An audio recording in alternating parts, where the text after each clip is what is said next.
जरा एसपी जी, वो बच्चा एक बेचारा फोटो लेकर के आया है और लंबे समय से हिला रहा है, उसको कले के उसके पीछे पता लिख देना बेटा, मेरा मेरा चिट्ठी आएगी तुझे, तुम अपना नाम पता लिख देना, उस पर अपना नाम पता लिख देना और एक कैमरामैन को दे दो उनको। हाँ, और फिर आराम से बैठो, फिर आराम से बैठो, कब से हाथ ऊपर करके थक जाओगे। बोले भारत माता की, भारत माता की। हमारे बीच हमारे यशस्वी प्रधानमंत्री मोदी जी का आगमन हो चुका है। सब लोग एक साथ बोलेंगे मोदी मोदी मोदी मोदी मोदी मोदी। स्वागत है भाई, स्वागत है, मोदी जी का स्वागत है।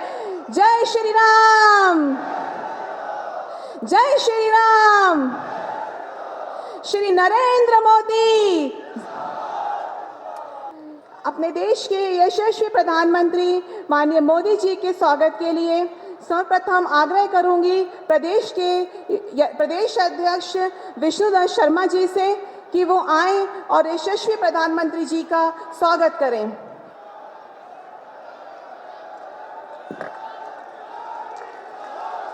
मोदी मोदी मोदी मोदी।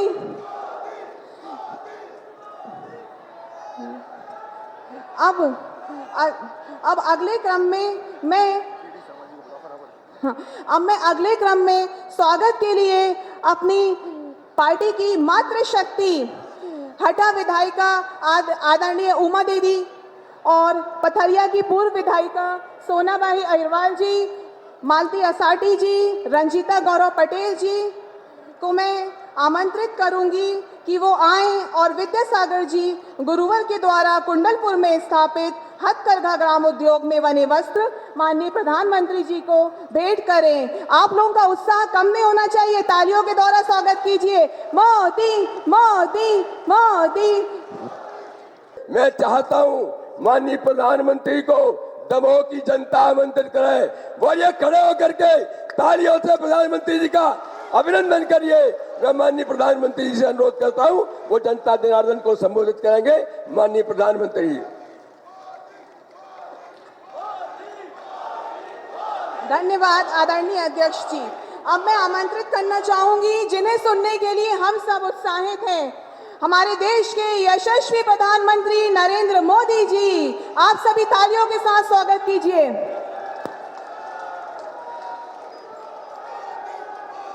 भारत माता की, भारत माता की, भारत माता की। सभी जनों को हमारी तरफ से राम राम पहुंचे।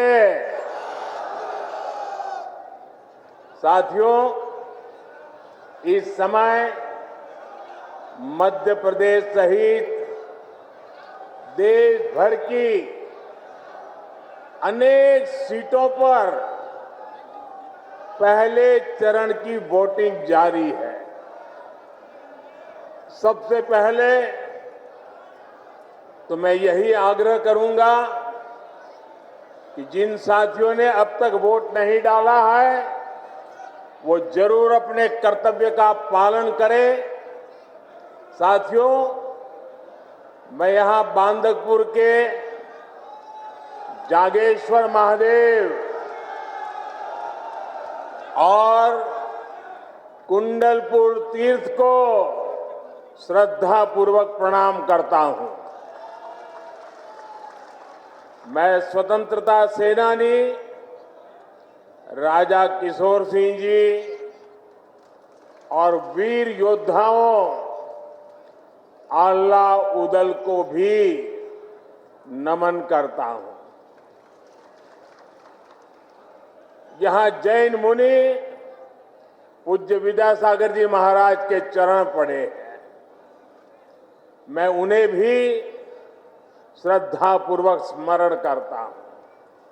भाइयों और बहनों, 2024 का ये चुनाव सिर्फ एक सांसद चुनने का चुनाव नहीं है, ये देश का चुनाव है। देश के भविष्य को सुनिश्चित करने का चुनाव है। आपकी आने वाली पीढ़ी के भाग्य को सुनिश्चित करने वाला ये चुनाव है। ये चुनाव आने वाले 5 साल में भारत को दुनिया की बड़ी शक्ति बनाने का चुनाव है। आप देख रहे हैं कि दुनिया में कैसे युद्ध के बादल छाए हैं। जब दुनिया में युद्ध का माहौल हो, घटनाएं घट रही हो, तो भारत में युद्ध स्तर पर काम करने वाली सरकार बहुत जरूरी है। आप मेरी बात से सहमत हैं? आप मेरी बात से सहमत हैं? ऐसे समय मजबूत सरकार होनी चाहिए कि नहीं होनी चाहिए?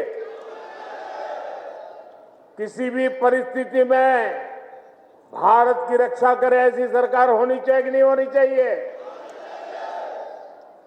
और ये काम पूर्ण बहुमत वाली भाजपा सरकार ही कर सकती है। साथियों, स्थिर सरकार कैसे देश और देशवासियों के हित में काम करती है, ये हमने बीते वर्षों में देखा है। कोरोना का इतना बड़ा संकट आया, पूरी दुनिया में हाहाकार मचा। मजबूत भाजपा सरकार पूरी दुनिया से हर भारतीय को सुरक्षित भारत वापस ले आई। भाजपा ने करोड़ों परिवारों को मुफ्त राशन की सुविधा दी। भाजपा सरकार ने करोड़ों भारतीयों को मुफ्त वैक्सीन लगाई।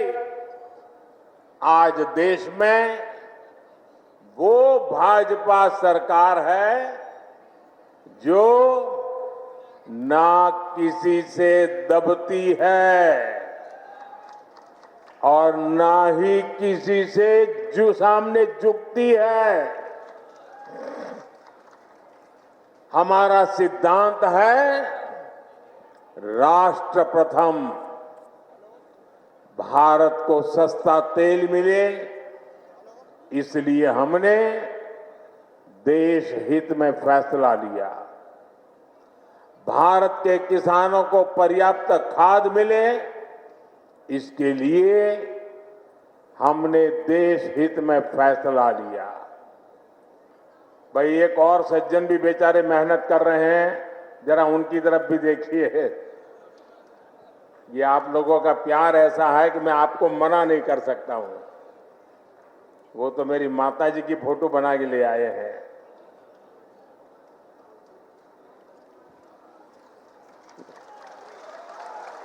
बहुत सुंदर बनाया है भाई, बहुत सुंदर बनाया आपने। अपना नाम पता लिख करके दे देना मुझे।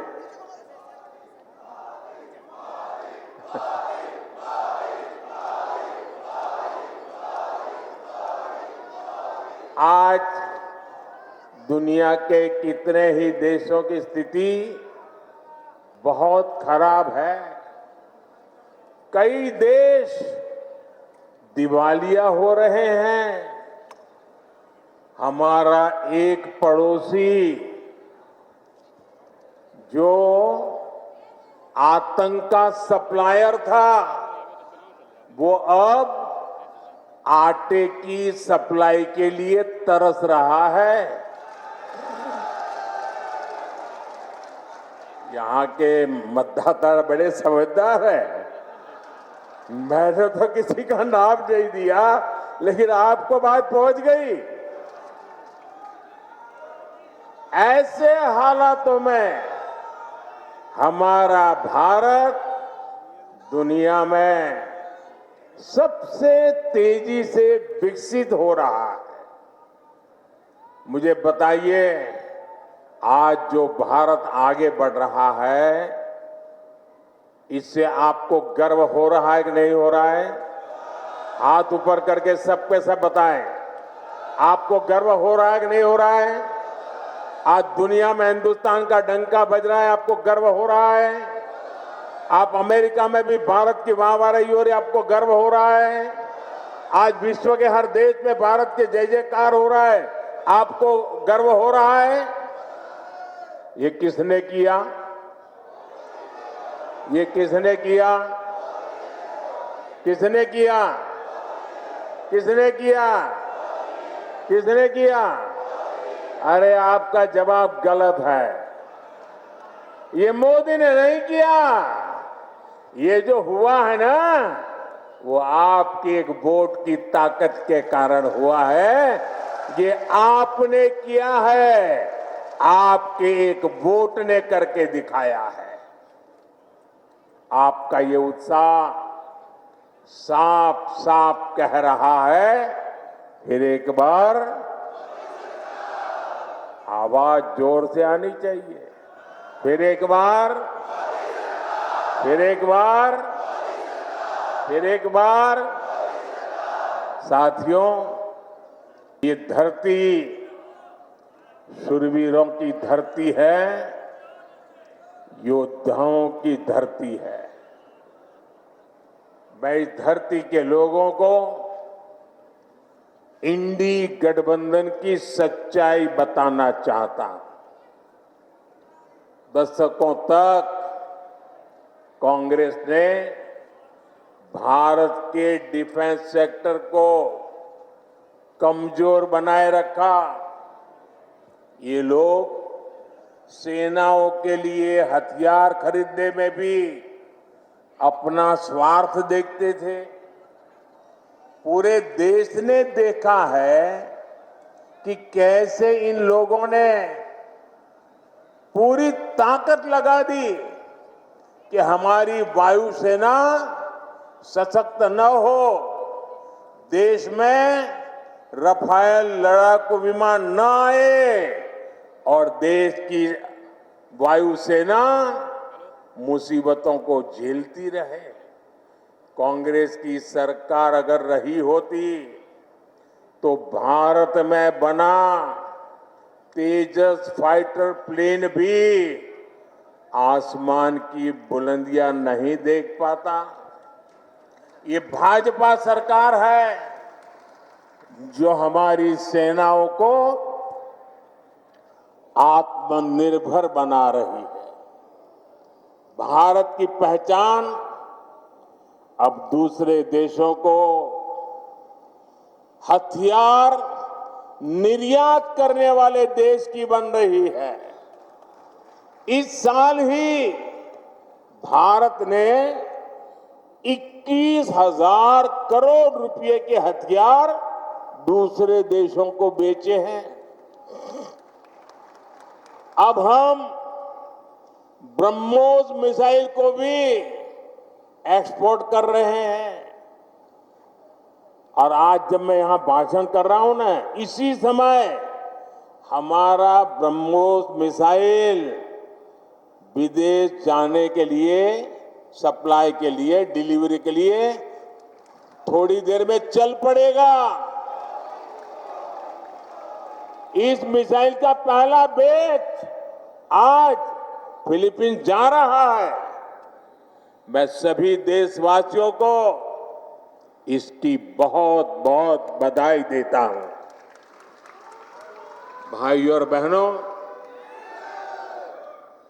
आप जरा याद कीजिए, 2014 से पहले देश में चारों तरफ निराशा का माहौल था। 2014 में मोदी आपके बीच एक उम्मीद लेकर के आया था और आपने आशीर्वाद दिया। जब 2019 में मैं दोबारा आपके पास आया तो विश्वास लेकर के आया था और आज 2024 में मोदी आपके पास गारंटी लेकर के आया है, गारंटी लेकर के आया है। और मोदी की गारंटी यानी गारंटी पूरे होने की गारंटी।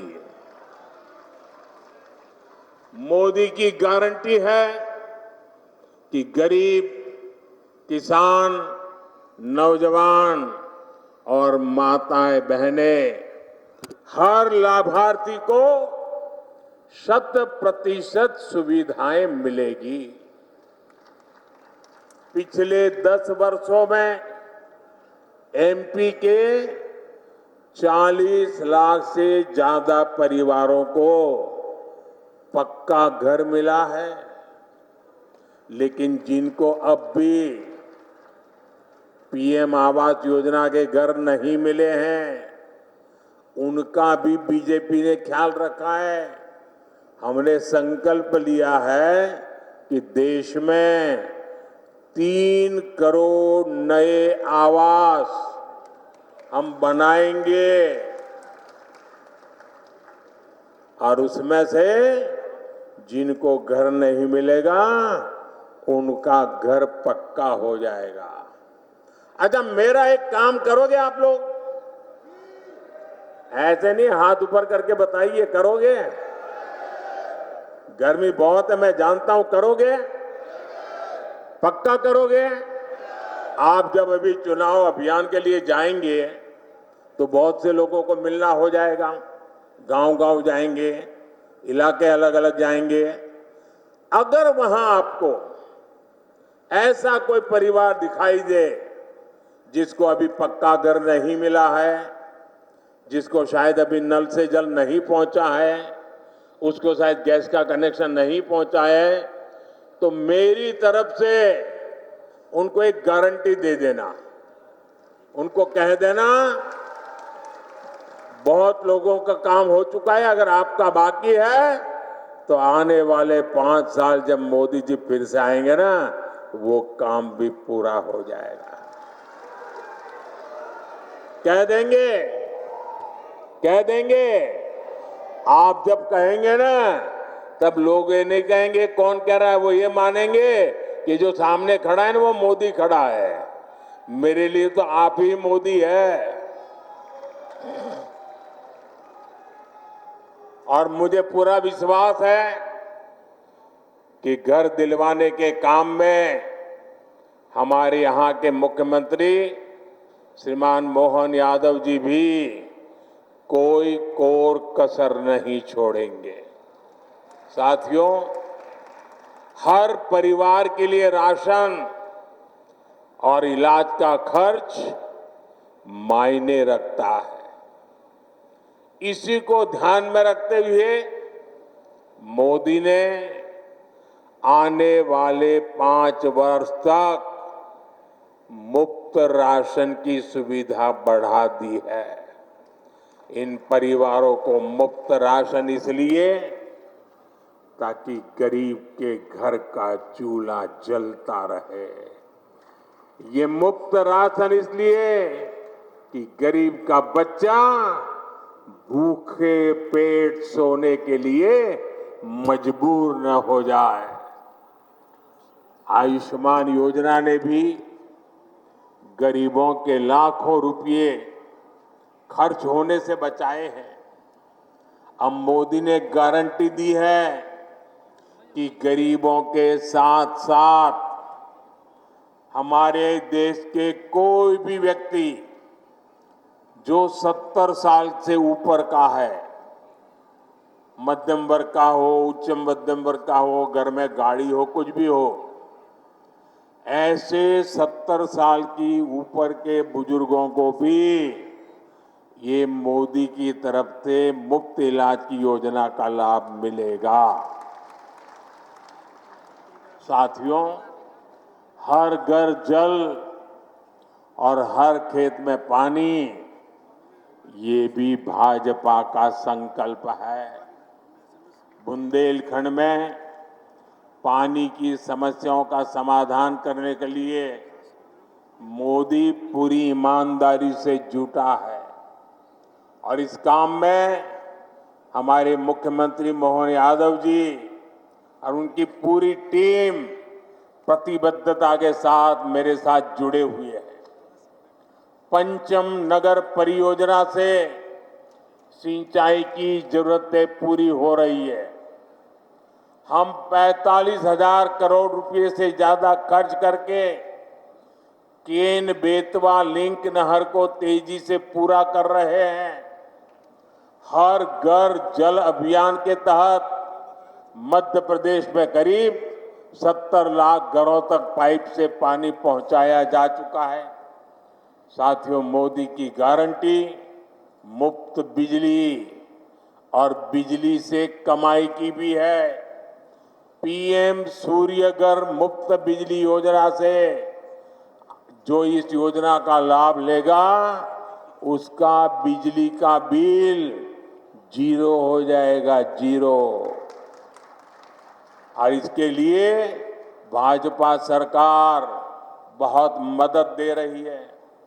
भाइयों और बहनों, जिनके पास गारंटी देने के लिए कुछ नहीं है, उनकी गारंटी मोदी ने ली है। गरीब, दलित, पिछड़े, आदिवासी परिवार के युवा पहले कोई बिजनेस नहीं कर पाते थे क्योंकि उनके पास बैंक को देने के लिए गारंटी नहीं होती थी। ब्याज से पैसे लाएं तो बाल ही न बचे, ये हाल हो जाती थी। मोदी ने मुद्रा योजना के तहत ऐसे युवाओं को लाखों करोड़ रुपए का ऋण उपलब्ध कराया है। अब भाजपा ने अपने मैनिफेस्टो में घोषणा की है कि मुद्रा योजना के तहत मदद को बढ़ाकर अब 20 लाख रुपया कर दी जाएगी। पहले रेडी, ठेले, फुटपाथ पर काम करने वालों को भी कोई नहीं पूछता था। स्वनिधि योजना से ऐसे लाखों साथियों को पहली बार बैंक से मदद मिली है। अब गांव और कस्बों में फेरी वाले साथियों को भी स्वनिधि के दायरे में लाया जाएगा। साथियों, दमोह के तो नाम में ही रानी दमयंती जी की प्रेरणा है। ये धरती रानी दुर्गावती और रानी अवंतीबाई की कर्मस्थली रही है। वीरांगनाओं की अपनी इस विरासत को आगे बढ़ाते हुए हम विकसित भारत के निर्माण के लिए नारी शक्ति को सशक्त कर रहे हैं। उज्ज्वला योजना की गैस हो, घर घर बने शौचालय हो, घर घर पहुंची बिजली हो, जनधन योजना के बैंक खाते हो, इन सब का सबसे ज्यादा लाभ हमारी माताओं को, बहनों को, बेटियों को ही हुआ है। पहले हमारे देश में महिलाओं के नाम एक भी संपत्ति नहीं होती थी। दुकान खरीदी तो पुरुष के नाम, जमीन खरीदी तो पुरुष के नाम, गाड़ी खरीदी तो पुरुष के नाम। महिलाओं के नाम कोई संपत्ति नहीं होती थी। पहले पति के नाम होती थी और बाद में बेटे के नाम होती थी। महिला के नाम कुछ नहीं होता था। मोदी ने तय किया कि पीएम आवास योजना की वजह से अब करोड़ों बहनों के नाम पहली बार कोई प्रॉपर्टी दर्ज हुई है। माताओं बहनों के नाम संपत्ति आई है। पिछले 10 साल में 10 करोड़ बहनें सहायता समूहों से वनधन केंद्रों से जुड़ी है। अभी तक 1 करोड़ बहनें ऐसी हैं जिनकी वार्षिक आय 1 लाख से अधिक हो चुकी है। अब मोदी ने 3 करोड़ बहनों को लखपति दीदी बनाने की गारंटी दी है। भाई और बहनों, मोदी ये सब कुछ आपके लिए कर रहा है। आप ही मेरे परिवारजन है। मेरा भारत ही मेरा परिवार है और इसलिए जो कुछ भी कर रहा हूं आपके लिए कर रहा हूं। लेकिन परिवारवादी और भ्रष्टाचारी नेताओं को मोदी की गारंटी बेचैन कर रही है। वो कहते हैं कि तीसरी बार भाजपा सरकार बनी तो देश में आग लग जाएगी। इंडी गठबंधन के लोग मोदी को आए दिन धमकियां दे रहे हैं, लेकिन मोदी इन धमकियों से ना पहले डरा है और न कभी डर सकता है। साथियों, बुंदेलखंड की ये भूमि राष्ट्रभक्ति और राम राज्य से प्रेरणा से भरी हुई है।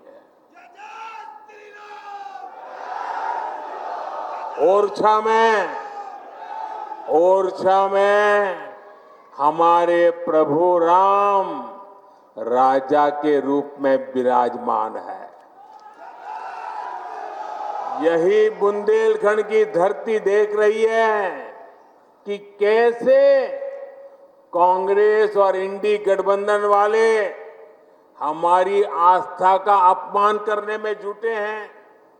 ये लोग कहते हैं कि हमारा सनातन डेंगू है, हमारा सनातन मलेरिया है।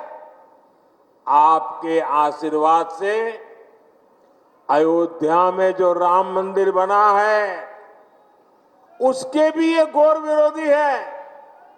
ये लोग भगवान श्री राम की पूजा को पाखंड बताते हैं और ये बयान तब दिया जाता है जब अयोध्या में रामनवमी पर राम लला का सूर्य तिलक हो रहा है।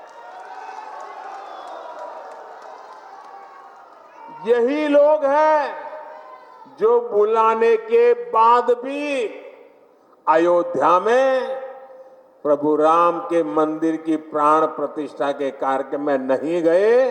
इतना ही नहीं, उन्होंने निमंत्रण को ठुकरा दिया। और ये सारा वोट बैंक पॉलिटिक्स के लिए करते हैं। अब आप सोचिए, आपने नाम सुना होगा, अयोध्या में एक अंसारी परिवार है। 2 पीढ़ी से ये अंसारी परिवार हिंदुओं के खिलाफ अदालत में जंग लड़ रहे थे। बाबरी मस्जिद के पक्ष में जंग लड़ रहे थे। ये इकबाल अंसारी और उनके पिताजी, ये पूरे परिवार कितने ही दशकों से लड़ाई लड़ रहा था। लेकिन जब सुप्रीम कोर्ट ने निर्णय किया कि ये हिंदुओं के पक्ष में जाएगा, तो इतने साल लड़ाई लड़ने के बावजूद भी उन्होंने सुप्रीम कोर्ट के निर्णय का स्वागत किया। जीवन भर लड़ाई लड़े थे। इतना ही नहीं, जिस समय राम मंदिर के शिलान्यास का कार्यक्रम था, तो ये राम मंदिर के जो ट्रस्टी है वो हर एक के गुनाह गलतियां माफ करके सबको प्यार से निमंत्रण दिया। और आपको जानकर खुशी होगी, ये अंसारी जी स्वयं शिलान्यास के कार्यक्रम में मौजूद रहे। जीवन भर लड़ाई लड़े थे, मौजूद रहे। इतना ही नहीं, अभी जब प्राण प्रतिष्ठा का कार्यक्रम था तो ट्रस्टियों ने उनको भी निमंत्रण दिया, जैसे कांग्रेस के नेताओं को दिया था, सपा के नेताओं को दिया था, इंडी गठबंधन वाले सभी नेताओं को दिया था, अंसारी को भी दिया। जीवन भर हिंदुओं के खिलाफ कोर्ट में लड़ते रहे, बाबरी मस्जिद के लिए लड़ते रहे, राम मंदिर के विरुद्ध लड़ते रहे, लेकिन जब प्राण प्रतिष्ठा का निमंत्रण मिला तो वो हंसी खुशी के साथ आकर के सुप्रीम कोर्ट का सम्मान करते हुए इसमें हिस्सेदार बने। एक तरफ एक छोटा सा व्यक्ति भाई अंसारी सामान्य परिवार का है, उसका व्यवहार देखिए, और दूसरी तरफ ये कांग्रेस के नेताओं का व्यवहार देखिए। उन्होंने प्राण प्रतिष्ठा के कार्यक्रम को ठुकरा दिया वोट बैंक के खातिर। ये क्या करते हैं साथियों? बीजेपी एनडीए गठबंधन को दिया आपका वोट, केंद्र में सरकार तो बनाएगा ही, बीजेपी को एनडीए का आपका वोट विकसित भारत का सपना भी पूरा करेगा। हमें दमोह से भाई राहुल लोधी जी को और खाजुराहो से हमारी पार्टी के प्रदेश अध्यक्ष विष्णुदत्त शर्मा जी को भारी बहुमत से विजयी बनाना है। और ये विष्णुदत्त शर्मा जी दिखते पतले दुबले हैं, लेकिन उनके नेतृत्व में भाजपा ने इस बार मध्य प्रदेश में नया इतिहास रच दिया है। साथियों, ये चुनाव जीतना है, लेकिन मुझे तो पोलिंग बूथ जीतना है। बताइए, आप मेरी मदद करेंगे? घर घर जाएंगे, पहले से ज्यादा मतदान कराएंगे, पोलिंग बूथ जीतेंगे, अपनी पूरी ताकत पोलिंग बूथ पर लगाएंगे, पोलिंग बूथ में सबसे ज्यादा वोट लाने का काम करेंगे। अच्छा, मेरा एक दूसरा काम करेंगे? सब लोग बताएं तो मैं बताऊं। करेंगे? अच्छा, आप इस चुनाव के अभियान के दरमियान जब घर घर जाएंगे तो हर घर जाना और कहना कि अपने मोदी भाई आए थे और मोदी भाई ने हम सबको राम राम भेजा है। मेरा राम राम पहुंचा दोगे? पक्का पहुंचा दोगे? मेरे साथ बोलिए, भारत माता की, भारत माता की, भारत माता की। बहुत बहुत धन्यवाद।